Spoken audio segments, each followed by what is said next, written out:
Good morning, everybody. It's game day. College football pregame live here on Jeff Need Sports, part of the Off the Ball Network. And I got my main man again, Couch Coach, live with me. How you doing today? I'm good, man. Good morning. It's a great day for college football. Yeah, it's a big day for us over in Buckeye Country. I can tell you Yeah, that. yeah. This is a game we look forward to. A lot anymore, but we'll get to that one later. So your Tar Heels looking. I mean, they bounced back. They're looking pretty good, man. Yeah. It's about time, and I think Florida State was a wake up call, and we're hoping another primetime tilt tonight will prove that hey, it was just a bump in the road, and we just continue and just get ready for Black Friday versus Notre Dame. Week by week, but Notre Dame is in the rearview mirror. Now, Coach, are you like did you grow up a college football like fanatic in that area? Is that just part of it? Like every Saturday is a big day, or? Well, not really. I think I more acquired it more like as maybe more of a late teen in my early 20s. Okay. Here is a little different. We don't it's not like Ohio State where essentially Columbus runs Ohio. Yes. Versus here we got, we had fringe teams like UVA and Virginia Tech. And, when I was coming up, Virginia Tech was, starting to come into promise. And a lot of the top athletes in the state were going to their, at that time, that's when, kids stayed home in Virginia, and I don't blame this generation of what they're doing now, going across the, country to play college football. I don't, not no shade to them. If I'm their age at this point in my life, I would too. I would go far away as Virginia as I could, if I was in their predicament. But yeah. So ours it's a little different. We're like a fringe type of area, as far as being in the Richmond area. Compared to how I grew up in this area, everybody's a little bit like. You try to explain it to people. I've got one of my best friends ever. They moved here from Pennsylvania in their 20s, and they even and they're huge Steelers fans, so that's Steeler Nation, and they get that. And then they got here, and they're even like, no, we knew you guys love the Buckeyes, but y'all were insane. Like we had no idea that this is what we were in store for. But it's fun though. Oh yeah, but I forgot about this, man. There's Virginia Tech games. I remember it was probably 1990. I might get the year wrong, but I know it was right around 95, 96 when Virginia Tech, basically, that's when they took over from they beat Miami. It was a huge upset, that year. And that's when everybody's like, okay, this Virginia Tech team, because they've been on the radar and they've been creeping up there and they'd have a big game here and there. And, everybody respected their defense and their coach, was it Frank Beamer. Frank Beamer. Beamer ball. And then all of a sudden they knock off, Miami, and that was still Miami being Miami. And that was a big day. And things, I mean, really, they haven't went backwards since, but they're still a solid program. Yeah. And they've always been a team that I kind of rooted for outside of Ohio State. Like, when Vic took them in, what was it, 2000 or 2001, I was like, no, I hope they win, just except when they played us was the only, that was a couple years. Well, the last time they beat us, we won a national championship. So that's true. Yeah, here we go. Hey, nice to see you, Mike. He does a great show too. Yep. True. Yeah, it is. He's totally right. Yeah, I believe Cincinnati, Ohio, I believe is Mike's area. But man, yeah. So we'll get on with it here. First up, we got to talk about it. We had no idea we were going to talk about this when the week started. Trevor tests positive. Everybody knows that by now. You got to watch this game. I know that Coach, I can't pronounce the quarterback's name coming in. I don't even want to disrespect him. I feel terrible. But I just call him DJ. I call him DJ. Yeah, let's call him DJ. Okay. Yeah, DJ. Great. He's got some junk time this year. He's super talented. I think he was number one or whatever close in the country coming out in his class. Like, we know the guy's great, but but you got to watch this game. I mean, you have to watch it. You're still, you still got a freshman quarterback and you still got your season on the line. It's not, I don't think it's, oops, sorry about that, sir. I don't know where it went. What the technical difficulties here, everyone. There we go. But, you have to watch. Yeah, nothing's a gimme. you look at the stats here. I mean, my gosh, it's Clemson. They're a juggernaut. But so I put out the question this week: if Wyatt Lawrence is out, it looks like he's just going to miss this game. It sounds like he's doing pretty he's doing pretty good with the virus itself, which is good, most importantly. And but if a team like Clemson happens to lose a game with a star out at the end of the season, are we going to count that against them, or are we going to excuse those games? You know what? I'm funny that you brought that up, because a lot of me, I thought that too, because if they slip, and this is just being hypothetical, so they slip up here. Next week they go to Notre Dame, and then we would assume Notre Dame would still be a top 5 team in the country next week. Assume. So then you think of yourself, well, they didn't have, and I'm telling you, that will be the biggest conversation on December the 20th when they meet for the for the final standings. And I guarantee you they probably will give him a pass, especially if it's a close game. Yeah. Call me crazy. I do. I think it's going to be a deciding factor. I think you and I kind of think you have to. I mean, but you know what? If it was an injury, would they? Right. And that's and that's because we can say the same thing for what happened with Alabama last year. Yeah. But lo and behold, Auburn did beat them. So thank goodness we didn't have to have that conversation. You know what? That's a great point. If it would have came down to it with the Tua injury, would they have excused him?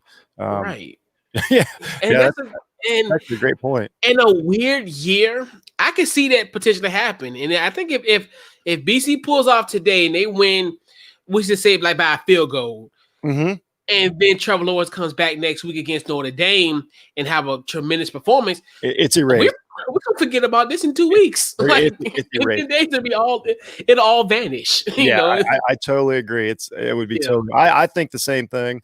I think it'll be a blip on the radar. I want to first of all say I don't think there's any way that I think a Clemson team with me at quarterback can beat Boston College, and I guess that's total disrespect to Boston College. But this Clemson team's awesome. Like if they bear down, they could probably. The defense might outscore them. I mean, they're a really good squad. They're definitely everything. The only reason they've had they had a blip. I think it was just last week. Gave up some points, but they do that. This team will fall asleep. I put that in my rankings this week, and they did it all last year. They'll coach through a game or two, but it doesn't matter with the talent they have. They're going to get in, but. So no other tests for them, so that's good. Just Trevor so far. Sounds like he's doing all right. So they can move on. They're not Wisconsin. Wisconsin's in big trouble. Oh my God. Big Ten protocols. I suppose we should have touched on that. Was Big Ten protocols. Their players are out 21 days, which is at least 2 games. I think they got to miss 2 games. And then they had to cancel a game already. So there's another question. What do we do with teams what do we do if Wisconsin's 5-0 at the end of the year, but look good? Like, right? Can you let them in over an SEC team that's maybe like Texas A&M? Like if they play their whole schedule and say I think they're going to wind up playing like 10. Say they're 8-2. If you got Wisconsin at 5-0, what do you do? What do you do with that? Right, and that's going to be the interesting thing about it. And poor Nebraska. I know I shouldn't have sympathy for Nebraska. No, I do. But a part of me, even though. It's like you damn if you do, you damn if you don't. Like you fought so hard for these things, and then in essence, you're like one of the beneficiaries of the situation where a game's getting canceled. Yeah.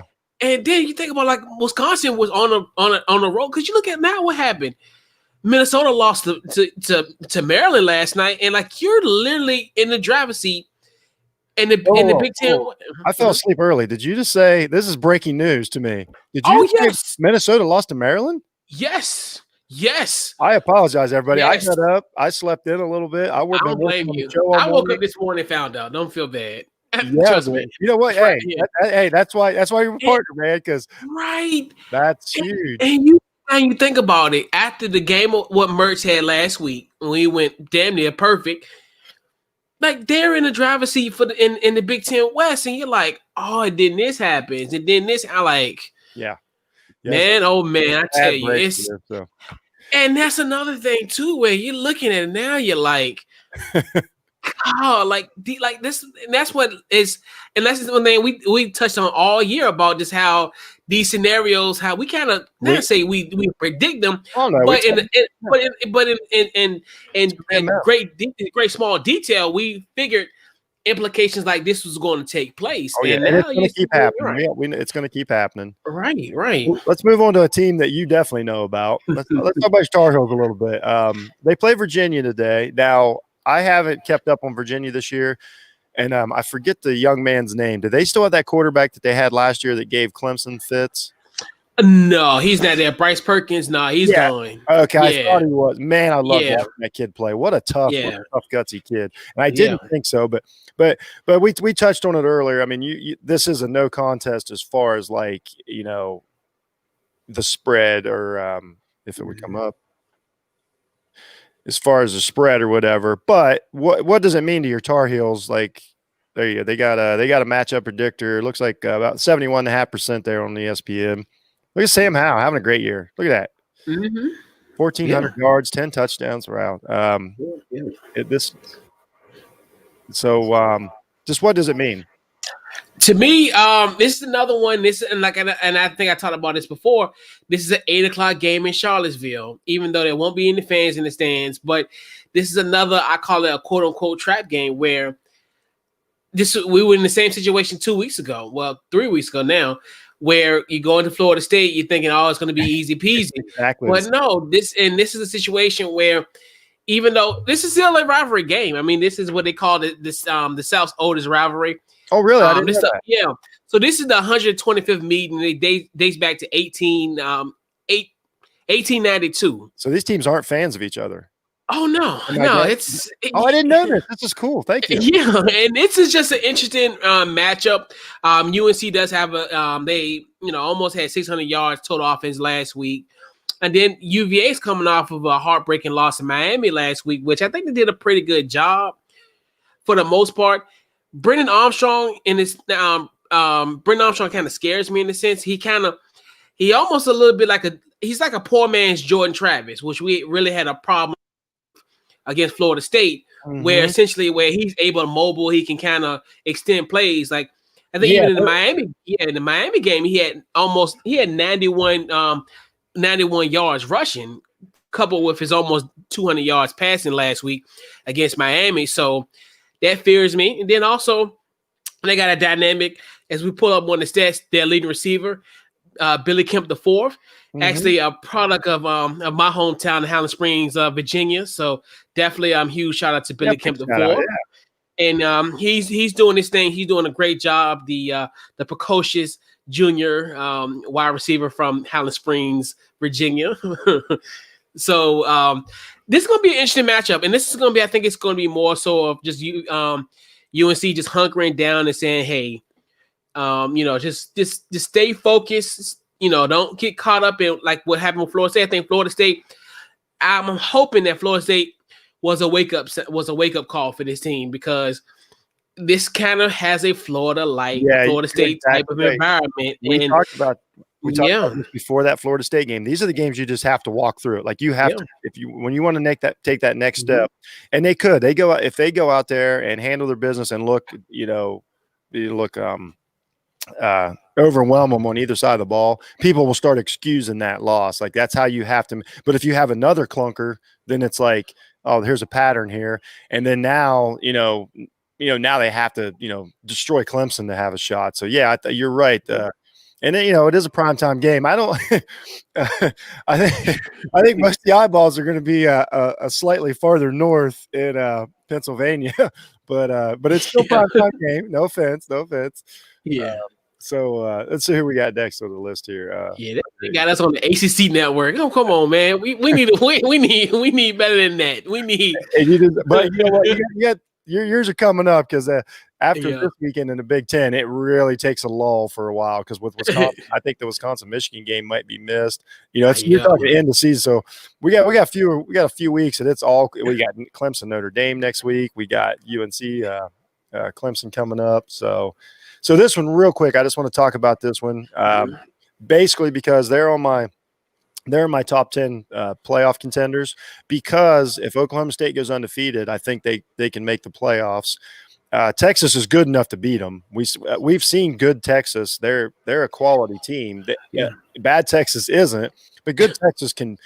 And Oklahoma State does not score the points that they used to. I'll try to bring up some stats here, but they are not the high flying the high flying Gundys of the past. They run the ball with Chuba Hubbard, which great running back out of Canada. Really like that guy. Still think he should have went pro, but that's his choice, not mine. So anyway, I just kind of put this one here because Oklahoma State, in a kind of a down schedule week. Well, look at this. When I bring this up, this might be but look. I guess I'm not wrong, Coach. I'm not the only one that had my eye on this game. That's an even game right there. I didn't realize that. So yeah, I mean, I doubt you have a lot of chance to watch Big 12 football. But what do you? Let's put it this way: if Oklahoma State loses today, Big 12, are they done in the playoff race? Like done? Done. Like done. This is not. If Oklahoma loses, and now we're heading to the month of November, we're done. We only have what I want to say, maybe about 5-6 more weeks left. They're done. Like it's the Big 12 take if Oklahoma State loses. Because essentially Oklahoma State is carrying the Big 12, at least with being 6, and you would hope they would climb up to at least a top 5 spot or what have you if they continue on and remain undefeated. But look it's done. Look at these stats. I don't know if you can see my cursor there. Yeah. They're only scoring 28, but they're only giving up 12 points a game in the Big 12. Right. Like it's a flip-flop season. Look at it. I mean, look at these. Yeah. They only have 200 yards passing a game. Yeah, this isn't right. This isn't the I'm a man, I'm 40 Mike Gundy type of team that we assisted the bang bang shoot them up like high octane offense. It's not at all. And good for him for adapting to his talent level. We've talked about that before. Coach to your talent. And but what I put on my top 10 this week is I said, can they win the shootout? We don't know if they've done this all year, but can they win? If Texas whatever jumps out to a 14-point lead for whatever reason, a kickoff return, a defensive touchdown, can Oklahoma State, do they have another gear? You have to have that in college football where you're gonna get blown out of the building. So that's what I really want to see is can they get in a track meet, so to speak. Yeah, and then you think about it, and they do a good job. Like as far as I like their ground attack, especially their quarterback's elusive at Oklahoma State. Spencer Sanders is elusive, and then also with Chuba Hubbard, and that's another thing too. Where can they neutralize and kind of keep Texas off the field, which that's exactly the biggest thing. And then in Oklahoma, pretty good on defense. That good defensive line got a guy like a Calvin Bunich and Trace Ford. Which I'm gonna go on an assumption. I'll take a wild guess that I think they're gonna give Sam Ehlinger problems today. I do too. Yeah, so I think Sam, if he gonna do some dancing, he gonna have to do something because I think those guys can be coming for him and that's the thing about and it's so crazy about Oklahoma where they're getting it done, but then it's not in a sexy way or in a way that we've known to grown with the Oklahoma States of the past. Yeah, when I was doing my my rankings, man, I'm looking at them and I'm like, obviously if they, like I said, if they win out, they're in. But then I'm looking, I'm like, I can't find out why they're winning. Like it's pretty impressive, but it's because they're in the Big 12. I shouldn't judge them, but only giving up 12 points a game. I don't care who you are. That's impressive. I don't care who you played. Like that's unbelievable. But so one last question: if Texas wins, are they back again? You know what? I will hold off of that because if you say that, and then guess what? You're gonna look stupid next week because then they'll drop the ball next week or on the previous week. How much does as his career goes? How much does Sam regret saying that? Yeah, a little bit, right? Did you watch that Georgia game? At his freshman year, he dismantled Georgia in the Sugar Bowl, I believe. I thought they were back too. I was convinced too. I mean, I really was convinced. Yeah, I ain't mad at the kid. I know, poor Sam, but hey, you know. So I want to talk about this a little bit. We might need CSI to come in for this one. And I put this on here because I know how Nick Saban is, and he's got a lot of pride, and he's got a lot of pride in everything he's done for what he's built, and not only what he's built at Alabama, what he's built in the SEC. Like at the SEC level has went so far. You know, they were great, and then it escalated once he got there to try and keep up with Saban. So these teams like LSU. So when Mississippi State, that first game, blows out LSU, puts up the 700 yards, Mike Leach, the SEC wasn't ready for Mike Leach, blah, blah, blah. Nick Saban takes that to heart because it's one of these situations. Like I think Saban's like, wait a minute, I can say whatever I want about my brother. You can't say that. And I think he looks at Mike Leach as a guy came in and just disrespected his family. And I truly believe that he is going to try and teach him a lesson about SEC football today. Do you agree? Disagree? Yeah, I agree. I think it's gonna be rough. And I think what's funny about it all is, when Mike Leach was, all up Grandstand and all this, put up 44 points against, at that time, the number 6 ranked team LSU. But then guess what? In the last 10 games, or 12 30 points. Like all in 3 games, he scored 30 points. Let's look at I'll bring this. First of all, real quick before I move down. Let's talk about Mac Jones real quick. Yeah, man. He's on pace. He's on Burrow pace. Wow. As far as the SEC games, of course, he didn't have the preseason or the pre-conference game. Yeah. He's on Burrow pace. We thought we'd never see Burrow again, and Mac Jones is on Burrow pace. So the dude's a baller, man. Yeah. Really, really impressed with how Alabama has evolved over the years. Like they're not just they're not an Eddie Lacy offense anymore. So let's look at some wonderful stats here. Man, here's your vaunted Mississippi State offense. Now, keep in mind, Coach just said 40-some points against LSU, and they're at 18-5. They scored 2. Actually, their offense didn't even score against Kentucky. They scored 2 points versus Kentucky. And yes, I'm laughing at him because I don't like Mike Leach, and I don't like how he treats. I don't like how he speaks to his players. I don't like how he treats these players. I don't like how he treats the media. I don't like anything about him. I like his offenses and stuff, but there's other people that can run the air raid better. You got, right.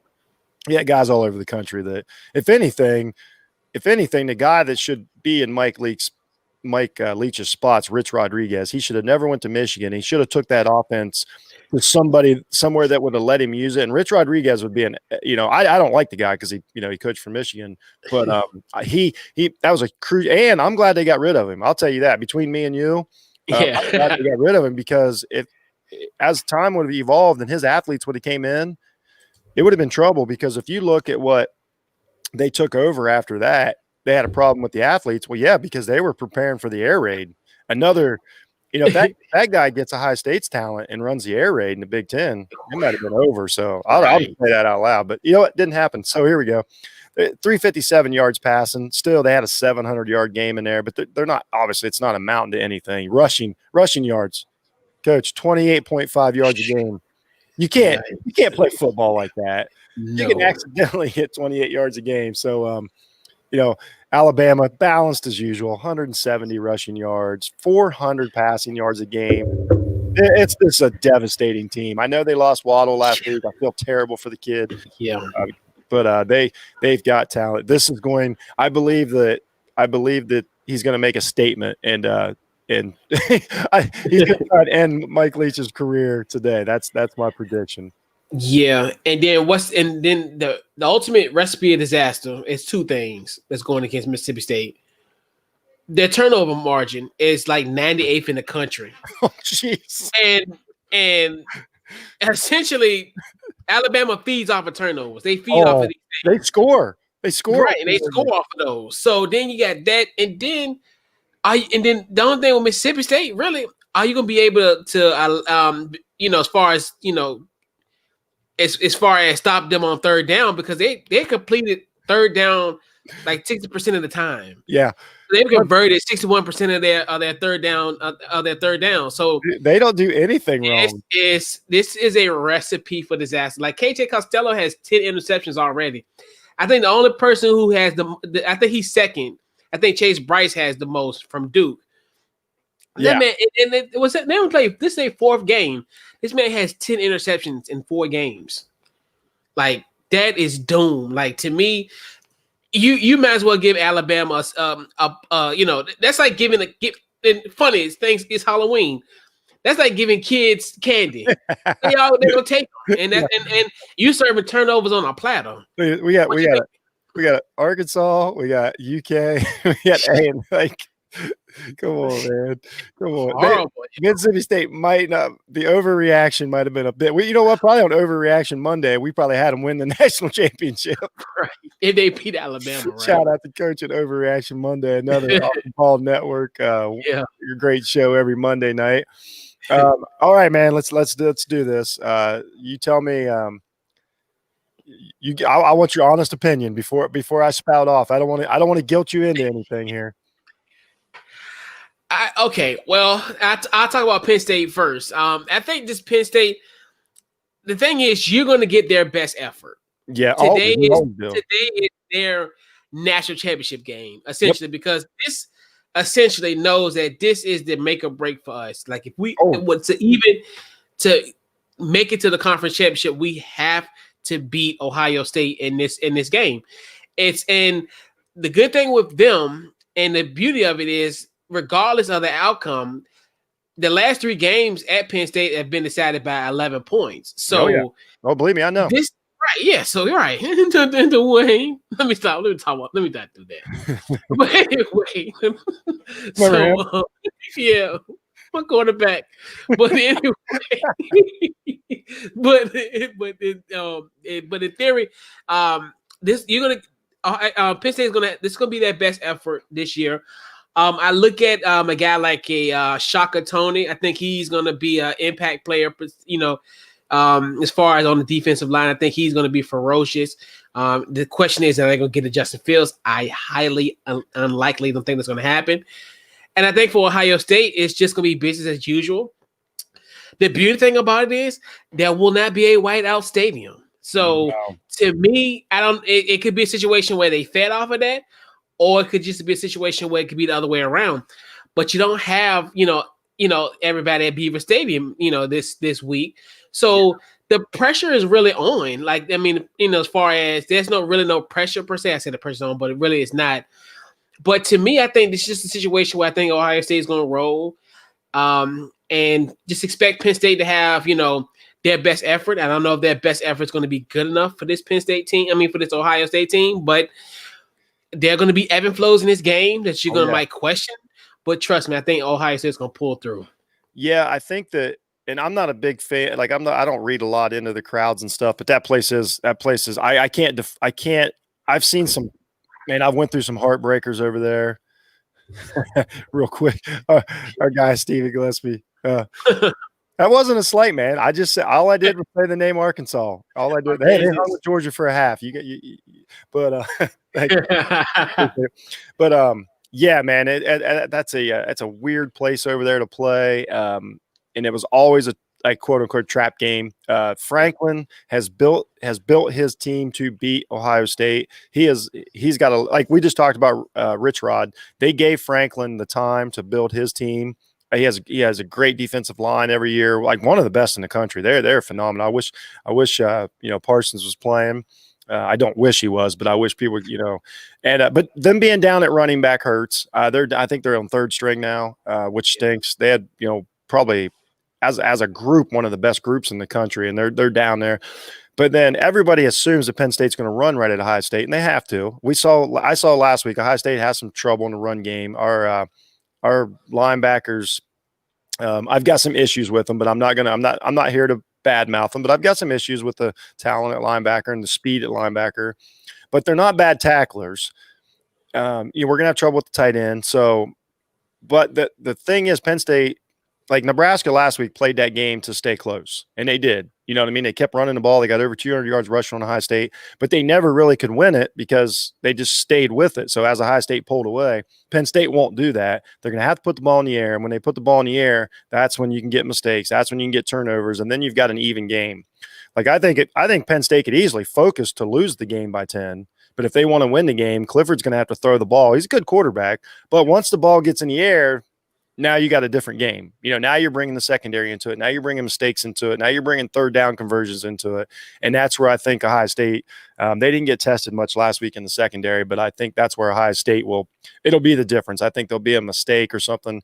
And then if it's going to be quarterback to quarterback, I'm taking Justin Fields. The guy's done nothing but play out of his brain and for over 12 months now. So I'm going with Ohio State, but I absolutely know that I'm going to be curled up on a ball on the couch watching it with one eye open. But I think that they'll pull away. Yeah, it's going to be crazy. It's going to be crazy over there. That's a big game. That is a team that is under, like, a lot people around the country may not know how much these two teams dislike each other. Everybody knows the Ohio State Michigan rivalry, but this is next level stuff here.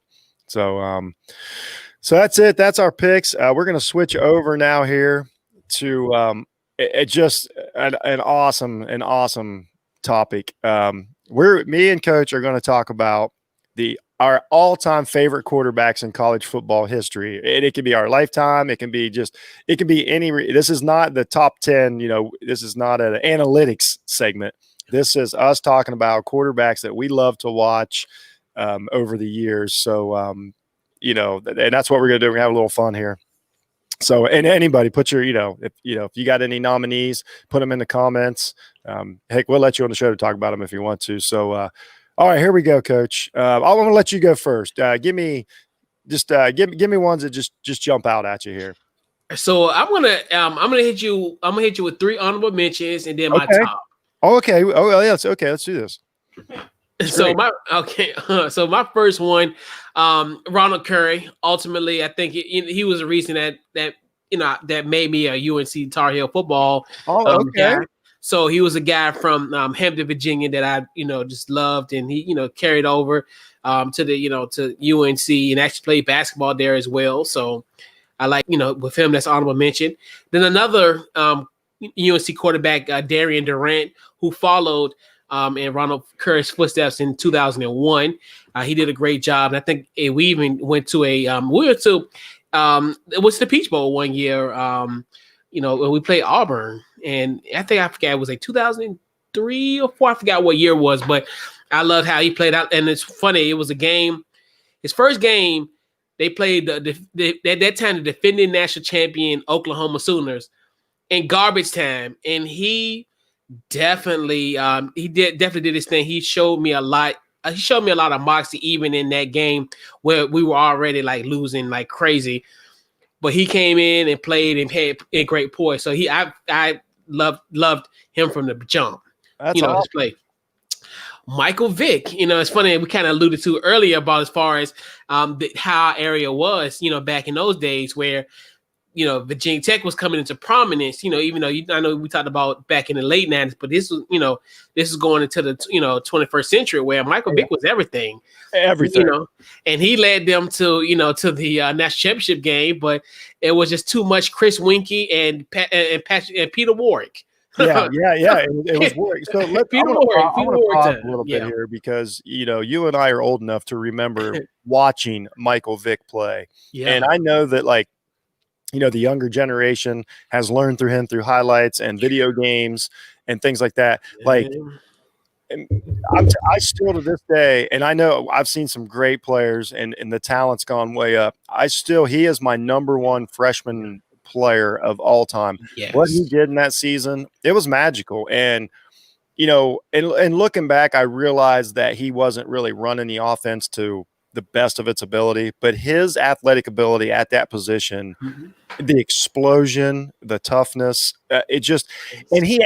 so I might be stealing this. I mean, from like ESPN or somebody. I know that, I'm about to get divorced, Coach. 1 second here. Just pause for 1 second. Anybody that knows me knows how angry I am right now. Yeah, that's my lovely wife. Thanks for watching, babe. That's a tough one. All right. And before that, Charlotte, I hate to say this too while on air, but Charlotte Chad Henne last week, a rushing touchdown in the snow in Denver last week. I'm like, Chad Henne is scoring a touchdown in 2020. Yeah, I think that's more than he scored with the Dolphins his entire career. I digress. My bad. So, imagine one of my most despised players of all time at the University of Michigan. Miami. I can't. Yeah. See, she got me. I knew she'd get me off track. She's testing me. So anyway, Mike Vick. But I still say that there was nothing like watching him play. He carried that Virginia Tech team to that game. He could have won that game. And I compare him, the closest I can think of to comparing him to another athlete is when Allen Iverson came into the NBA and just walked in and was like, I'm different. I'm going to do it this way. I'm not the perfect player. I'm not the perfect teammate, but then everybody loved him. You know what I mean? So, and I had to be super cool, like you said, from that area. Like Michael Vick had to mean something. Yeah. Because Newport News, right? Newport News is Michael Vick. Yeah. Is that pretty close to you? It's probably like a little, like maybe an hour, some change away. Yes, maybe. Yeah. So I'm out of Warwick High School, and I remember the first, because I really didn't know much about Michael Vick. It's like you said, his freshman year, and I remember he had a game. I think they played like William and Mary or James Madison, one of them. And he did it where he flipped in the end zone. I'm like, oh my God. Like, quarterback. Who is this guy? Like, right. I was like, and that was the first game. You're like, oh wow. This is something that you got to watch every week. It was Michael Vick show. Yeah. And you said it too. Look who if you look at, he played the national title game was Chris Weinke. That was the typical quarterback then. Now Michael Vick would blend in more. Like he could play for a lot of teams now, but back then we hadn't seen anything like that. That dude would be a slot receiver, running back or something. Like they let him play quarterback at left hand, and just everything, just even like at, just the way he spoke and his swagger and just everything, man. Just I don't know. And obviously I don't forgive him for everything he did in his life, but a man can only try to redeem himself. That's all I can say about Michael Vick. Like I always said this about Michael Vick real quick. If anybody still holds all that against him, I don't blame you. I would never tell anybody that they have to forget, what Michael Vick did in his life, but we're just talking about the college football. So, all right, man, continue with your list, Coach. It's in my one of my number one all-time favorite, and you will love this because this is a guy from the Big Ten. Dun, dun, dun, dun. Isaiah Juice Williams from the University of Illinois. I always put him on my list, but I'm so mad at him from 2007. I still can't get past it. And that was and speaking of 2007, that was the year that he led them to the Rose Bowl, and they played USC even though they lost. But at that time, they didn't go to the Rose Bowl up until like 1984. So that was a 23-year period, and they were at the granddaddy of them all. Isaiah. He was great. Juice Williams led Illinois to the granddaddy of them all in 2007. Like, no, he was great. I liked him. No, he wasn't the DC guy. The next kid, right? Was it McGee or McGee? I don't think he was from. Oh yeah, McGee was from DC. Yeah, the other one. And I think he didn't work out. I think Juice is from Illinois. I think. Okay. I apologize, Juice. What a great career he had. Yeah, he did. He had a pretty good career, and that was in the Ron Zook era at Illinois. That's right. Because Urban had just went to Florida, and that was and once again, I forgive you because we went to the national title game that year, so we got past that. But he took it right to us. I mean, he came to the shoe and shoved it right down our throat. Funny thing about Juice, their career totals, him and another guy we'll talk about, Tim Tebow, are almost dead even. Like people like. Juice had a great career at Illinois, man. I really, I respected the guy. Yeah, and that was just such an interesting type of team because at one time they had that Rashad Mendenhall. Then also and even a guy like even though he's not a quarterback, like Vontae Davis, the guy that quit at halftime. Great player. And he was a beast. Yeah, and I really rooted for that team. And this is in Illinois, and they're another team where it was like no one really thought about them. And when you think of Illinois, you think of, not much. Probably Hugh Hefner. Probably the most storied alum, maybe like Dick Buckets. But I remember that's what you think about. That's what you think about with Illinois. Then, early 90s, you had that defensive line. They had that defensive and shoot, I can't. Went to Tampa Bay. I I apologize, Illinois. I can't remember, but they were And what sucks is like when you go to Illinois and play, like you always know it's going to be okay. Our president's out of control. Oh yeah, hold on. everybody. I want to give our main man LeBron's nominees. So we got Ken Dorsey. He is one of the most successful. I like Ken Dorsey. I can't remember what happened to his last game, but he is one of the most successful quarterbacks of all time. Yeah. He had a real low 4th down conversion. I'm sorry. And then Testaverde, I can remember Testaverde playing. I was actually sort of a Miami supporter back then. I do remember Testaverde playing. He was good. And then I just can't with Gino Torretta. I can't. Oh boy, I can't. I know he won it. I know he won it, Prez. I can't get down with that. But I appreciate the support, and I respect your nominees. So yeah. So go ahead, man. Continue. Yeah, those are the ones. I think Isaiah Juice Williams was the number one for me. Yeah, good. I like Juice. Yeah. I figured you'd bring him up. I was hoping. Yeah. Then hold on here. Let me show you. Now these isn't necessarily my list, but these are some candidates that as I was brainstorming, I was trying to think of like, oh man, I forgot about him. So here's a list I put together just to like, and I started thinking about it. I was like, I liked watching Tim Tebow playing. I like him more now that that he's not playing anymore. I didn't love him, and of course they beat Ohio State in 06 and all that. But I can't deny what the guy did, man. But my favorites, Michael Vick's one of my favorites I ever watched. We talked about him. Charlie Ward, another game changer. Wonderful quarterback at Florida State. He was amazing. Him and probably one of my favorite players of all time, Warrick Dunn. I love Warrick Dunn. That team was good. Charlie was you go back and watch, and it was what he did holds up now. They weren't inflated stats. He was a great quarterback. Loved watching the guy play. He was one of my favorites. Cam Newton. I know he only had a year, but we're talking about funnest quarterbacks to watch. His was it 10 that he won it? Man, it feels like forever ago now. That is crazy. Yeah. Well, that was a fun year. Watching him plow over people at that size, and he really hasn't progressed much since then, if we're being honest about it. I'm sorry, Cam, but you've had a bad run. But man, just watching Cam Newton play, real game changer. Yeah. And another guy I want to throw out there. This was fantastic. Pat White at West Virginia. Oh yeah, Pat White was a dog. 4 years. I think he ran for 1,000 every year. Won 4 BCS bowl games. He was 4-0 in BCS bowls. Wow. Okay, so. Since Austin's kind enough to join us, I'm gonna put this guy up there, but I do it out of protest. Oh, I don't want to talk about Shoelace.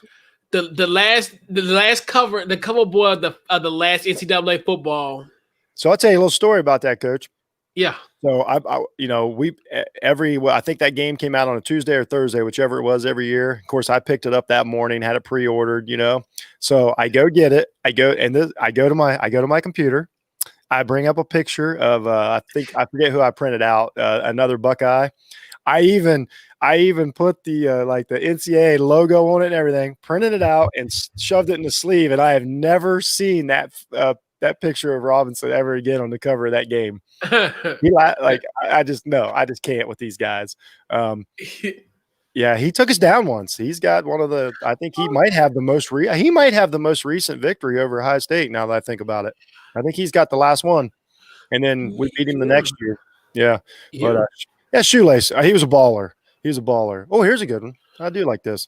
Nice Nebraska. Yeah. Oh, the Nebraska. I got another Nebraska guy on my list that I'm old enough to watch. So let's talk about Tommy Frazier, the last true option quarterback. Before it changed over to the spread option. What a run he had. I think it was 95 and 96 national championship under Tom Osborne. You couldn't stop him. I'm not going to bring up Lawrence Phillips. I apologize. That was a tough life, man. But him and Lawrence Phillips were great. But Tommy was tough. He was a true leader. Just gutsy. He could. He was just a competitor. I mean, when a team went in to play Nebraska, you knew that he was going to come at you. You knew where he was coming. It was left or right, but you knew it was coming, and they still would just run right over you. And that championship game they had against Florida is still one of the best performances I ever seen a football team have. So, yeah, shout out to Tommy Frazier. Matt Jones. Oh, okay. Here you go. Oh, Matt Jones. The giant. Kansas. Yes, sir. And he was a beast. And then translating to the NFL, like he was a hell of a tight end. You're right. As far as the translation went, absolutely. Jones was a beast. Yeah, absolutely. I'm trying to zoom in here. I got a couple more guys on my list that we haven't. We talked about Pat White, wonderful player.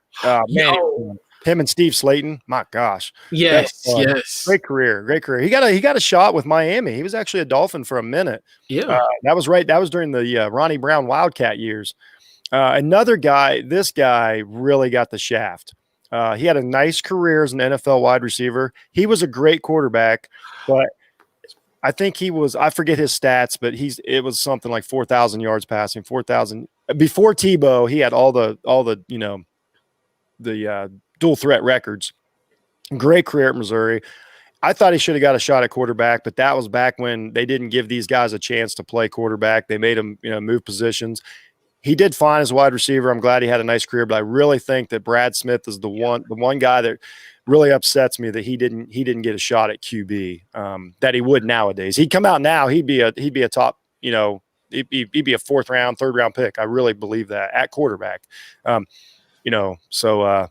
glad that, guys like Lamar Jackson and stuff get the chance now, but Brad Smith, I really thought got a bum deal, but love watching the guy play. Real tough competitor.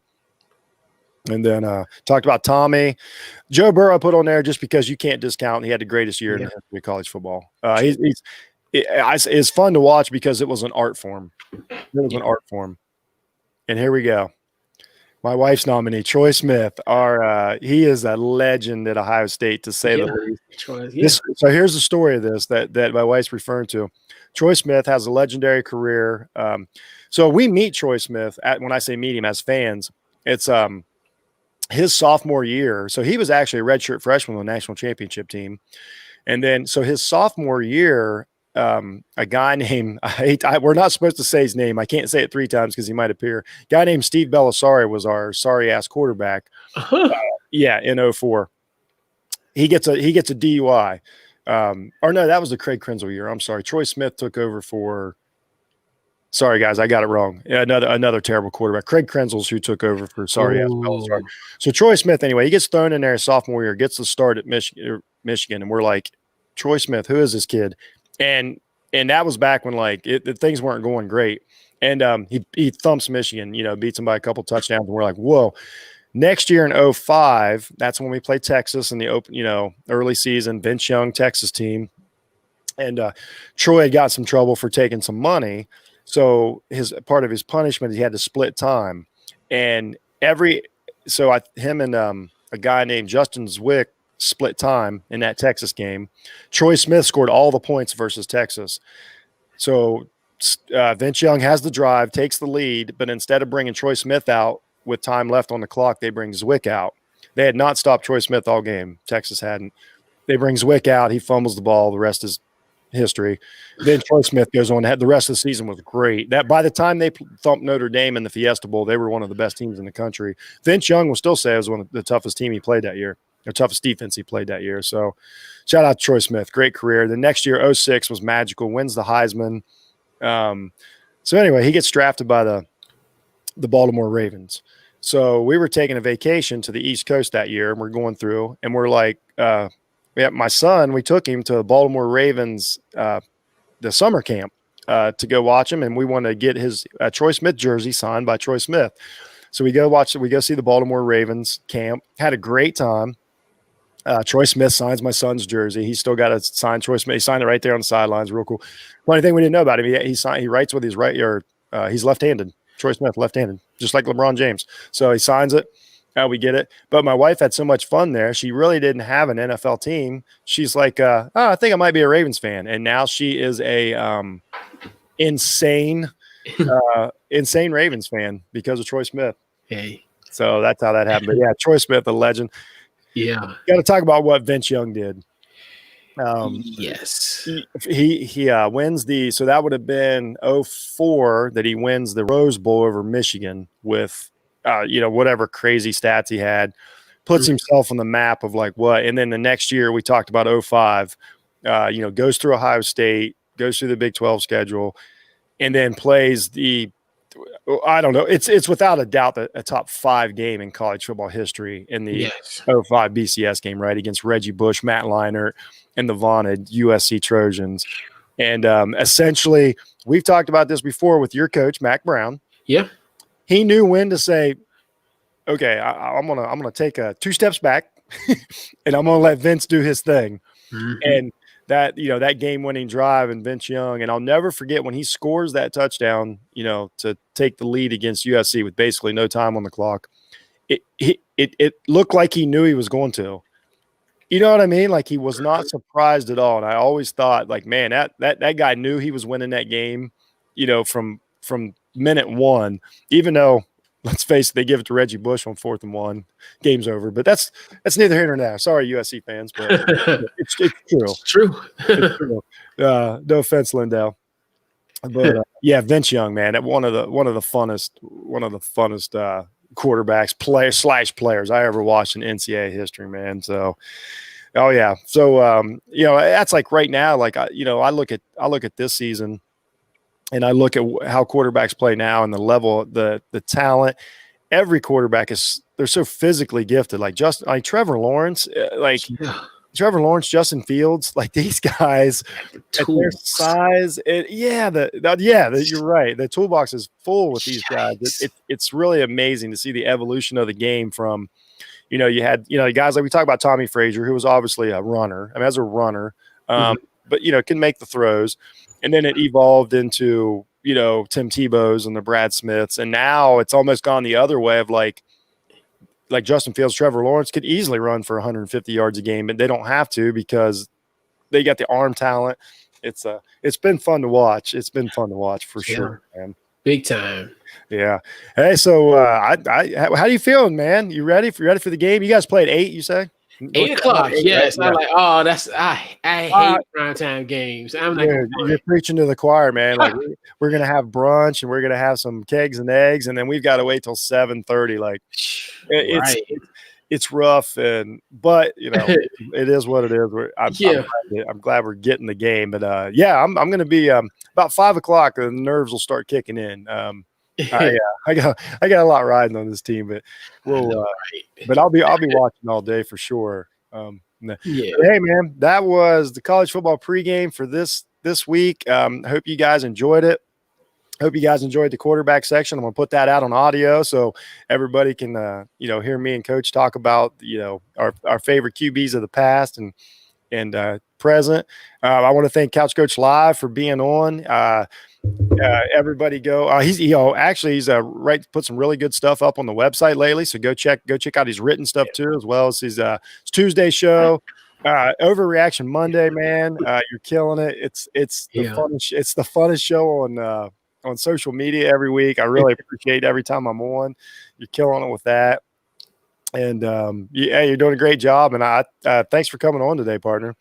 Definitely appreciate it. I love doing this. I love definitely talking about college football and definitely with the quarterbacks, kind of have a feeling of nostalgia because most of it really is tied to like our age group per se, and then just our love of the game at that particular time. That's what college football is about how you're connected to it. We could do a list of the greatest passers ever, but Matt Leinart and those guys, they don't mean anything to me. I want guys that's what college football is about. What attachment. That's what makes it special. You know what I mean? Like that's right. I didn't know anything about the Virginia North Carolina rivalry, so now it adds to the rivalry. So we are going to do a favorite rivalry game segment coming up this season. So I might have to put that on the list. That's a lot of fun. So thanks everybody that watched. I really appreciate it. Have a good day. Enjoy some college football. Be kind to each other. Go check out offtheballnetwork.com for everything we're doing. And we'll see you this week. Go Bucks. Go Heels.